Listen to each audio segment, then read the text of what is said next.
Hello, my name is Lanceiro from the University of Lisbon School of Law, and I wanted to talk to you today about international law and cyber warfare. The first question on this matter is whether international law is applicable in cyberspace and consequently to cyber warfare. International law does not have tailor-made rules for regulating cyberspace in general. Traditional ways of developing new rules of international law, such as multilateral agreements or state practice giving rise to customary law, can never really catch up with new technological developments such as these ones. The consequence is that in the absence of established consensus on what constitutes lawful behavior, nations may take any action they deem appropriate, that is, the lotus principle from the case law of the International Court of Justice. However, there are some exceptions, meaning that there are some conventions regulating cyberspace and cyber warfare or cyber activities. One of these exceptions is the Budapest Convention on Cybercrime of the Council of Europe and the additional protocol concerning the criminalization of acts of a racist and xenophobic nature committed through computer systems. Another example is the Convention for the Protection of Individuals with regard to the processing of personal data, the Council of Europe Convention 108+. And also the African Union Convention on Cybersecurity and Personal Data Protection, known as the Malabo Convention. There is also some studies being made in the context of the United Nations. In 2012, a UN group of governmental experts from 15 states reached the conclusion that international law, and in particular the UN Charter, applies to state activity in cyberspace. That includes, for instance, the prohibition of the use of force. However, in 2017, the group of governmental experts was unable to reach a consensus on the applicability of international humanitarian law to cyberspace. At the time, for instance, the representative of Cuba suggested that the recognition of the applicability of international humanitarian law would legitimize a scenario of war and military actions in cyberspace, hence the rejection of this. There are also examples of soft law, or the possibility of application of soft law in this matter. The main example is the Tallinn Manual on International Law applicable to cyber warfare. This was developed by a group of legal experts invited by the NATO Cooperative Cyber Defense Center of Excellence, which has as a scope the most disruptive and destructive cyber operations, cyber attacks in that sense, which allows states to respond in self-defense and those taking place during armed conflicts. This Tallinn Manual developed the rules and principles applicable in this context. In 2017, a couple of years after the first Tallinn Manual is from 2012. So in 2017, the Tallinn Manual 2.0 was published by Cambridge University Press that expands on the scope of the Tallinn Manual and refers to cyber operations as opposed to cyber conflicts of the original Tallinn Manual and hence has a much broader scope. Nowadays, the Cooperative Cyber Defense Center of Excellence of NATO is developing the Tallinn Manual 3.0, which aims to be even broader in terms of the regulation of cyberspace.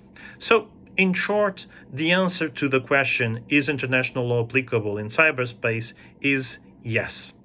International law is technology neutral. It is applicable to old and new technologies, including information and communication technologies.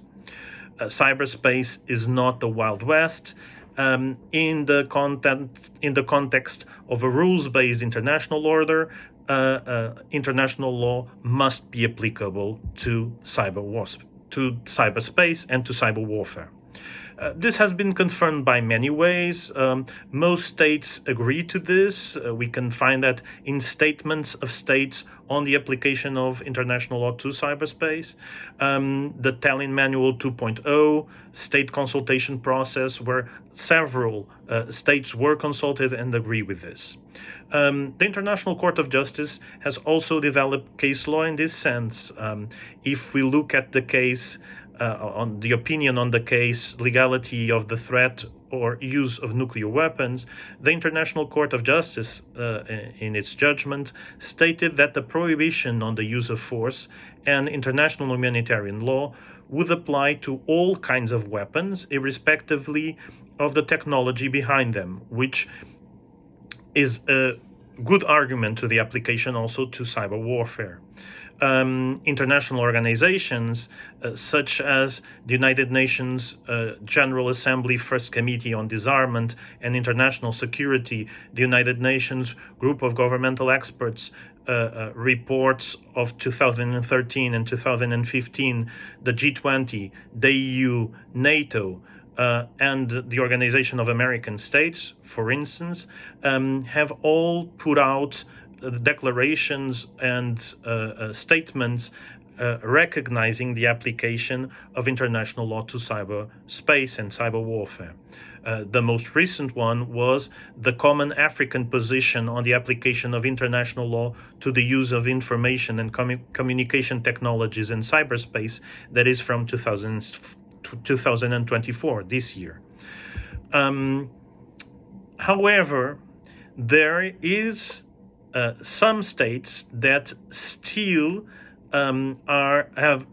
present some doubts to this application, and for instance, states like the Russian Federation and the People's Republic of China have been walking back on their commitment even to the broad nation of applicability of existing international law in cyberspace. So there is no general consensus on this. There are some doubts, and especially there is no general consensus over which norms, which parts of international law are applicable in cyberspace. That is, it is generally accepted that the UN Charter is applicable in cyberspace, namely the rules governing state sovereignty, the principle of non-interference in global affairs of another state, the prohibition of intervention, the prohibition of the threat or use of force, the principle of peaceful settlement of disputes, or the rule of self-defense, the right of self-defense, is generally agreed as being applicable in cyberspace, hence to cyber warfare. For instance, the right of self-defense is established in rules 71 to 75 of the Tallinn Manual 2.0. More specifically, the principle of state responsibility is also deemed to be applicable, meaning that internationally wrongful acts attributable to a state, including acts in the cyber context, may be answered by countermeasures, including through cyber means. The same limitation to countermeasures apply as in non-cyber related contexts. The principle of due diligence is also applicable, meaning that states have an obligation to ensure that their territory is not knowingly used for cyber activities contrary to the rights of other states. That is a consequence of the case law of the International Court of Justice in the Corfu Channel case. There are also the general agreement on the application of the rules of diplomatic and consular immunity, and also the immunities applicable to international organizations to their cyber activities. It is more doubtful the application of human rights. It can be generally agreed that individuals would have the same rights in the cyber context as they do outside of the cyber context, but this is less generally accepted. Especially in terms of the question of the applicability of international law to cyber operations in the context of armed conflict, we can start by saying that if cyber operations constitute attacks under international law, under the law of the armed conflict, the rules on conducting attacks must be applied.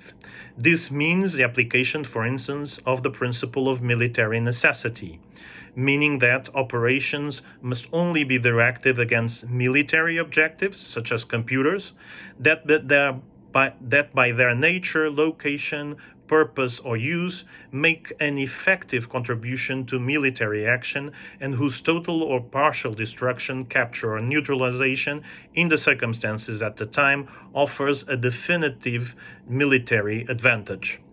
Also applicable must be considered the principles of distinction and proportionality, meaning that precautions must be taken to reduce the risk of incidental harm to civilian infrastructure and uses.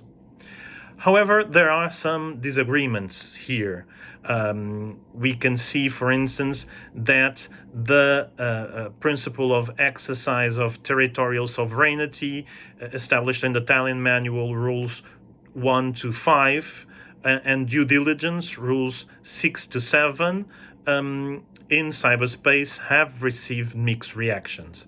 There are also some questions on the right to take countermeasures and to which extent does the right to take countermeasures goes.